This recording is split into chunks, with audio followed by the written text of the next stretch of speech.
嗨，大家好，欢迎来到10人驾到了你不知道的三国系列，我是主持人叉叉 Y， 我是金老师。好的，欢迎回到我们的节目。我们这一集要来聊聊的是《三国》这个电视剧的第20集。这一集的内容当中呢，我们可以看到曹操渐渐站稳了他的脚步，而且也展现了他霸道总裁的那一面。当然呢，他的势力越来越庞大，汉献帝也感受到庞大的威胁之后呢，电视剧就演到了一个我个人也蛮好奇，这个历史上到底有没有发生过这件事情呢？就是汉献帝他用他自己的血写了一个诏书，然后藏在自己的衣袋里面，想尽办法呢，好像要传给刘备。那这个过程当中是历史上真实存在的吗？这个其实算是《三国演义》当中的名场面，叫做衣带诏事件。透过写书这个行为，好好显示汉献帝此时有多么的艰辛，多么迫切，有人能够帮助他。其实不只是小说有呈现出汉献帝的急迫性，电视剧还帮忙加了一段戏。我觉得说真的是还蛮有渲染力的，就是汉献帝的算是老婆吧，就说：“刘备，你要不要去上厕所啊？”刘备想说奇怪，上厕所你干嘛问我这件事情？然后他的老婆还一直不断暗示说，你是不是真的很想去上厕所呢？刘备没办法，就只好去上厕所。结果在厕所当中发现谁？发现汉献帝，说皇上你怎么会在这边上厕所呢？汉献帝就说，因为我已经没有别的地方可以安全的跟你讲话了，你一定要帮帮我，我觉得我好危险啊。当时我看到想说，哇哦，这是电视剧又加上了一些新的艺术手法。好，那到底正史当中有没有这些事情发生呢？答案是衣带诏是有的，但有没有写书呢？历史没有真正的提到。在《三国志》刘备相关的传记当中就有写说，慈寿帝衣带中密诏，当诛曹公。什么意思？就是历史当中真的有记载，汉献帝有在一个衣诏当中藏着命令，需要杀死曹操。但请注意，最一开始那个字慈，什么叫慈？就是刘备知道这件事情，然后刘备的反应是我不想这么做，他拒绝了。为什么要拒绝？因为当时的状态是曹操征伐完吕布之后，顺势把刘备带回到许都去，所以刘备这时候是什么状况？他寄人篱下啊，他在曹操的势力范围中心啊。此时汉献帝说弄死曹操，请问你是刘备，你什么反应？哇，你叫我弄死曹操？对，就算我真的运气好弄死曹操，请问我接下来的处境可能是什么呢？那曹操手下过来先第一个弄死我啊，可能曹操他会完蛋，但我也会跟着一起陪葬啊，不要闹了。所以大概刘备不管是觉得说这件事情风险程度太高，很难成功，还是刘备会觉得说，哇，这个行为太过于鲁莽的吧？刘备一开始是没有接受的。OK， 那其实这个衣带诏不是只有给刘备而已。三国志有记载说，当时接受到衣带诏的人有谁呢？有什么长水校尉啊、将军伍子兰、王子服啊，这些人还有包含就是所谓的董承，都有接收到相关的命令。也就是说，他们形成了一个密谋集团，准备去对付曹操。故事说到这边，不管是在小说还是电视剧里面，他都有演到说，曹操他确实好像有感觉到一些什么了之后呢，好像就用所谓煮酒论英雄这样的一个场景去试探刘备，你到底是怎么样的想法？所以就问他说，当今世上谁是英雄啊？刘备就顾左右而言他嘛，就是说啊，袁绍啊、袁术啊，就是讲了一大堆人嘛。然后结果最后面呢，曹操就讲说，当今世上的英雄只有你跟我啊。这个时候刘备就吓到掉了筷子这也是非常的有名的场面啊。那我就还蛮好奇，真的有煮酒论英雄这样子一个故事吗？答案是场景有，但是不一定是煮酒。为什么呢？因为同一段刘备的传记当中有提到，后来曹操有一次找刘备过来聊天，注意只有说大概是跟刘备交谈，可没有说啊我们一起来喝酒啊，一起来聊天啊。所以煮酒这件事情是并不存在的，或者说历史没有很详细提到这件事情。那至于论英雄呢？答案是其实刘备那些什么啊袁术是不是英雄呢？然后曹操就会说说什么冢中枯骨耳根本不算是什么英雄，那袁绍算不算英雄呢？袁绍这个家伙非常的短律根本不是什么其他人都是不是英雄呢？这些其实都是小说添加的情节。历史记载的一句话是什么呢？是今天下英雄唯使君与操耳，本初之徒不足数也。什么意思？就是现在天下英雄有谁？就只有你刘备跟我曹操，像袁绍那个家伙根本不足为虑。那历史有记载，刘备听到这句话，下的筷子的确就掉了对，因为他想说，等一下，你说天下间就只有你我两人是英雄，那好啦，你想对我怎么样？你看我是英雄，你会拿我怎么样？那幸好刘备这个家伙反应也是非常非常迅速，因为当时正好雷雨大作，然后刘备就说你看这个老天爷天威是多么的浩大，吓得我筷子都掉了就显示说你看我这个人多么的胆小连打雷我都受不了那你不要说我是英雄，简单来讲就是你越认为我是个人才，因为我现在在你的势力范围之下，我反而越不能让你认为我是个威胁，不然的话我的性命难保等于是说刘备他在示弱嘛。对，那我还记得电视剧演到这边的时候，差不多就是刘备他想要借机找个机会赶快离开曹操嘛，所以这个时候呢，就有消息传到曹操那边，就讲说，袁绍击败了公孙瓒这件事情呢，就让刘备找到了机会说，那要不然我可以去帮你做点什么，就借机逃离了曹操嘛。是，那我就还蛮好奇就是袁绍击败了公孙瓒，这个只有用一句话带过的事情，真的有那么重要吗？好。这边就来说一下曹操正在征讨吕布的时候，天下当时有众多的军事势力嘛，也不是你只有曹操在行动而已当时河北地区，这边所谓的河北地区就是指黄河以北的地区，正好有两股军事实力正在对抗，一个就是袁绍，另外一个是公孙瓒。那我们来介绍一下这个在《三国演义》或是电视剧当中时不时会出现，但是其实都没什么存在感的公孙瓒到底是何许人也？其实公孙瓒在正史当中这个人超级猛，为什么呢？公孙瓒他主要原本的驻扎地区是整个大汉最北边的幽州，最北边会遇到什么事情？外族的侵扰，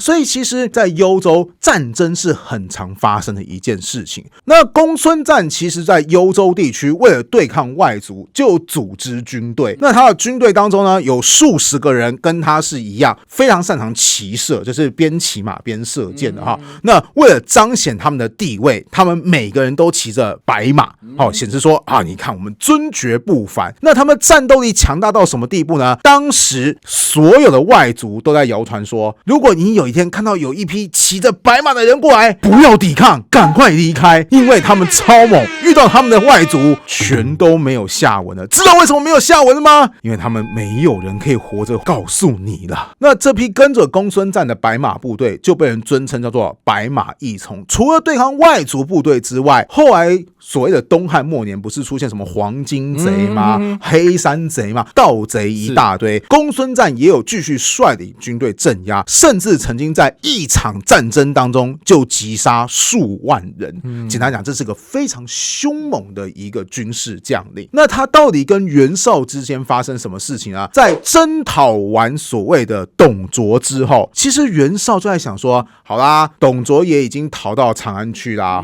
那我们现在关东联盟已经算是实质瓦解的状态，我们最大的敌人已经不是所谓的董卓了，而是我袁绍要如何在这个乱世当中争取自己的一片天。他的部下就说，有一个地方很适合作为你的根据地，什么地方呢？冀州，就是河北的冀州。为什么？因为河北冀州物资非常的丰饶，谁占领这边谁就占便宜。那冀州牧呢叫做韩馥，这个人呢非常非常的没有才能，你袁绍大可取而代之。那到底要怎么取而代之呢？这个袁绍就开始用计了哈。由于当时呢，公孙瓒在河北地区声望越来越高，袁绍就开始对韩馥放出谣言，就说听说那个公孙瓒试图要进攻你韩馥，人家白马一从，你抵挡得了吗？这个韩馥就开始心惊胆跳。同一时间，袁绍又派人去跟公孙瓒讲说，你看看将军，谁比你厉害呢？对不对？幽州这个地方的确因为接近北方的关系，出现很多擅长骑射的凶猛将士，但这个地方物资很烂啊。什么地方物资很好？冀州的物资很好啊，你应该去跟那个冀州牧韩馥多要一些物资，甚至多要一些地盘，你才可以供应的军队，在这个乱世当中，你才可以维持你的权势嘛，对不对？那公孙瓒就想说，有道理，所以公孙瓒还真的就率领部队往南方冀州进攻的态势。好啦，韩馥这时候就更紧张，就是有人谣传说什么公孙瓒要我的冀州，现在看起来果然如此，该怎么办呢？此时已经心向袁绍的韩馥手下就说，主公，我告诉你有个办法好不好？现在公孙瓒为什么会针对主公韩馥你？因为你是冀州牧，你是冀州的领袖，要怎么样才能让公孙瓒不要针对你呢？答案就是你自己放弃冀州，把冀州甩给别人，人家就不会来针对你啊。然后韩馥听后说，好有道理哦，怎么头脑也这么简单啊？就是这么简单。然后韩馥还说，那我可以甩锅给谁呢？已经心向袁绍的人当然就会说，袁绍四世三公嘛，你看他都敢刚那个宦官啊，也敢刚那个董卓啊，要刚这个公孙瓒当然也不是问题啦。韩馥说，对，于是真的就主动邀请袁绍说，你来当这个冀州牧吧。然后袁绍就继承了冀州这个地盘，不花这个吹灰之力啊，就直接拿了这个大便宜。可是这个时候换公孙瓒不爽了，一定的啊。对，公孙瓒说，等一下，我出兵，我耗费粮草辎重，结果到最后韩馥你竟然就把冀州扔给了袁绍。等一下，好像貌似也是你袁绍叫我来出兵的。对啊，便宜都给你占了，成何体统？于是当时公孙瓒就趁势要对袁绍来用兵，双方就在界桥这个地方爆发了战争，历史上称之为界桥之战。在战争开打前，你猜猜看，大家比较看好谁？应该是公孙瓒吧？没错，因为公孙瓒白马一从嘛，而且久经战阵嘛，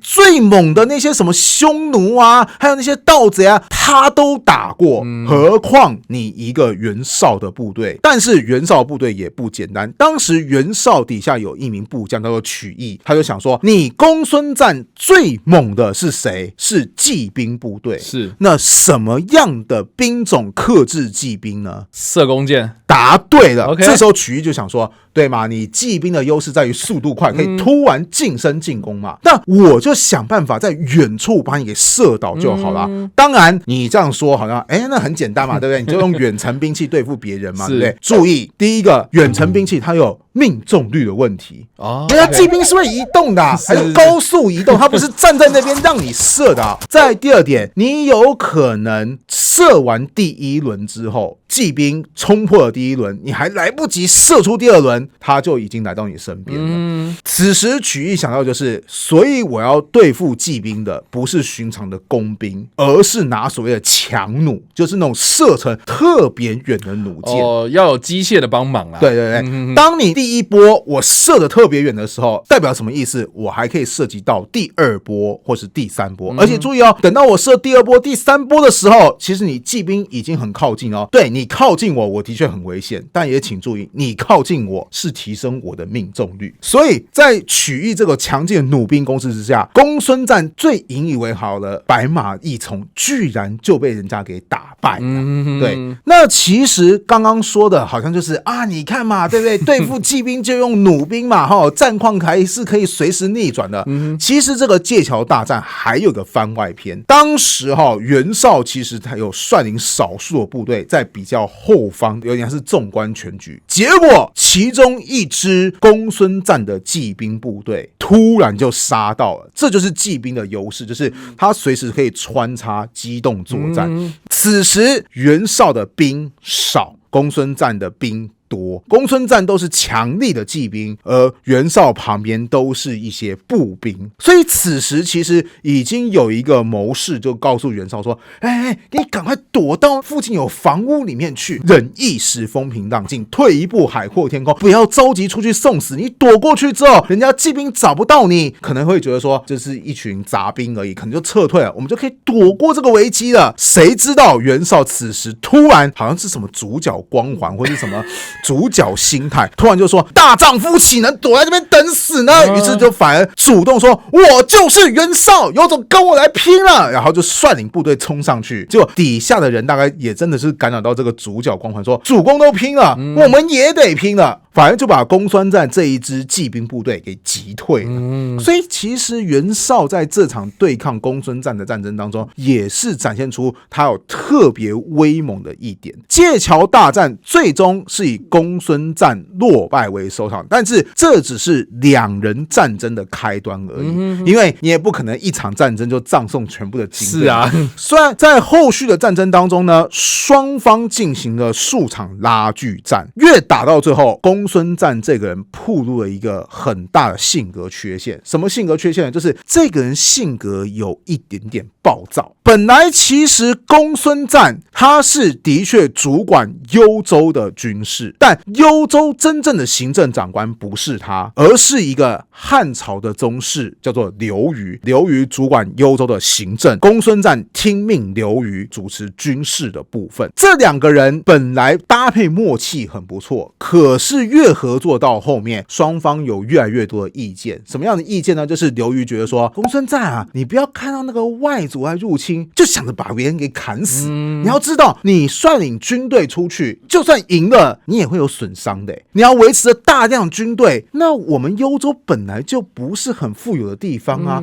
这样子会造成我们的损耗非常非常的严重。所以刘虞当时有主张说，我觉得未来面对这种外族啊或是盗匪啊，应该以和平的招抚手段为主对哈，你觉得有道理吗？有道理啊，就大家和平相处啊，也不用在这边劳民伤财嘛。公孙瓒觉得完全没道理，就是放屁哈！面对这种人，就是要用杀的哈，就是要用武力直接镇压他，哪有像你那么婆婆妈妈的哈？所以公孙瓒就有好多次违抗刘虞的命令，渐渐的，刘虞也觉得说，这个人不好控制啊，讲不听啊，对啊，到最后刘虞甚至都觉得说，我是不是应该要密谋对公孙瓒动手了？因为有这个不稳定而且是火爆浪子的因素在这边，幽州未来可能会陷入到危机啊！谁知道刘虞还没动手前，公孙瓒就先知道。公孙瓒觉得说，好啊，你敢想对我动手？而且请注意，刘虞其实以前跟袁绍之间是有联系关系的。是什么样的联系关系呢？我们又得说到就是关东联军去对抗董卓。那其实关东联军就一直在想一件事情，就是某方面来讲，我们关东联军才是乱臣贼子。为什么？因为你董卓是拥护皇帝的啊。对啊，他是中央集团嘛。对，他已经掌握了中央朝政，皇帝在他手中啊。所以董卓可以大可告诉天下说，这些什么关东联军就是反贼，你们不可以听他的话。所以其实关东联军就会想说，董卓有皇帝，那么对抗董卓的方式是什么？我们也要有皇帝。谁来当这个皇帝呢？幽州的行政长官刘虞，他是汉朝的宗室，平常对待大家也很温和，名声威望也很高，我们就拥护刘虞来当皇帝，我们关东联盟就可以反过来控告董卓说，你的那个是武力胁迫的皇帝，我们这个才是真正汉朝正统的皇帝。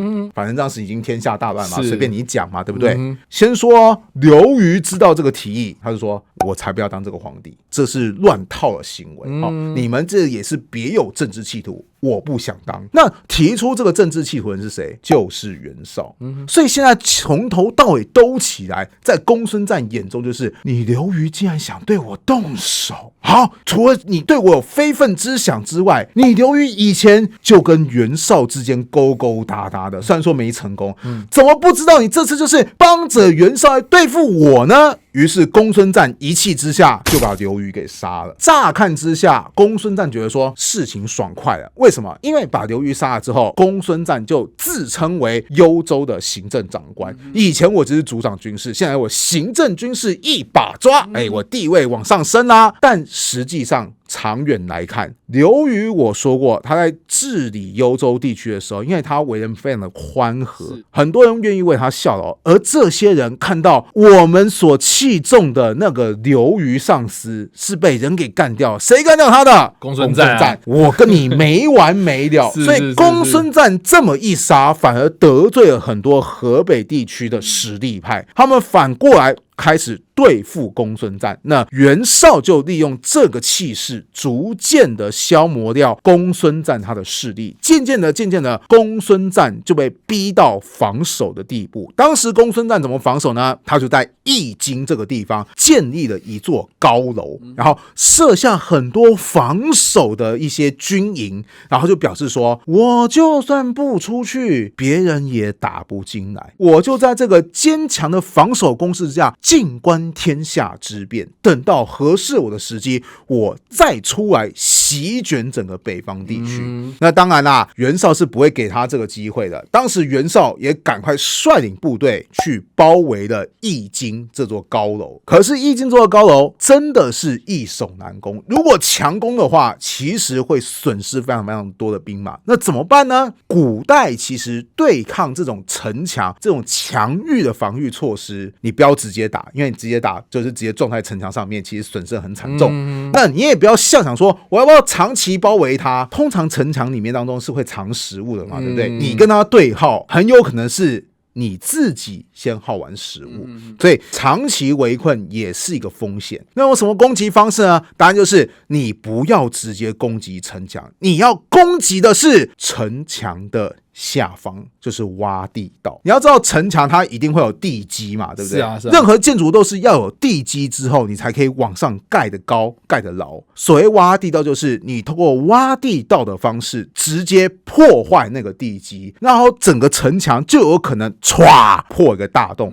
当破一个大洞的时候，你再用优势兵力一涌而上，就可以突破坚强的要塞。最终易京楼就是在地道攻势之下突然坍塌，袁绍部队就开始攻入到里面去的时候，公孙瓒就发现我的末路到了。于是公孙瓒把他的妻儿全部找过来，啪啪啪全部给杀了。公孙瓒自己在自杀。这个曾经让外族、让幽州地区都闻风丧胆的强力军事将领，就这么被袁绍给征服了。袁绍击败公孙瓒之后，他可以算是统一整个河北地区。他最常在电视剧当中就会讲说你要知道我吞并了幽并冀青四州，这四个地方主要都在黄河以北地区。好了，黄河以北你已经没有对手啦，那请问袁绍你的下一步会是什么呢？就往南就威胁到曹操了吗？没错，因为曹操的地盘其实就是黄河以南，尤其如果是许都、洛阳这一块的河南地区。也就是说，当原本以前袁绍势力很大，但曹操还不用太担心。为什么？因为你更北方有一个公孙瓒，你袁绍敢攻击我曹操，那你后面就要承受公孙瓒背后突袭的风险。可是现在公孙瓒已经完啦，对于当时袁绍来讲，唯一能够阻止他的就只剩下一些外族势力。可是这些外族势力不要忘记，当初都已经被公孙瓒给打爆了，是，所以实际上也不太能够威胁到袁绍的主力部队。接下来如果袁绍还有意扩大势力地盘，他会往哪边扩大呢？青州往南方走，青州其实就是今天山东半岛这一大块，往南方走就是徐州啊，河北再往南方走就是河南地区啊，这些地区全部都是曹操的地盘。那所以曹操才会这么紧张，说哇糟糕，唯一能够牵制袁绍的公孙瓒都已经输了。电视剧还提到说，我知道他会输，但我没想到他会输的这么快。就是对于曹操来讲，我还有很多敌人没有解决，但我却要面对一个已经成为完全体的袁绍这个头实在是很痛啊。因此刘备才会抓准这个机会说，那个曹操啊，袁绍现在已经很强大，对不对？不要忘记还有个袁术，跟他原本是那个同宗关系的。是。那这个袁术现在已经快要完蛋了，听说他好像要往北方去投靠袁绍哦。袁绍都已经这么强大了，他再得到袁术的剩余部队，你曹操能够抵抗吗？对不对？但是你不要担心，为什么？因为我刘备可以出来帮你拦截袁术，所以啊，你赶快给我一支部队啊，然后我可以去帮你一些忙啊。这算是寄人篱下的刘备能够找到脱离曹操的最好机会了。好，以上就是我们今天的节目啊，我们帮大家补充了影集里面没有提到的河北争夺战的整个来龙去脉了。不知道大家在听完这个故事之后有什么样的想法？欢迎在留言区帮留言，我们来跟你做互动跟讨论哦。你不知道的三国系列，我们下次再见，大家拜拜，拜拜。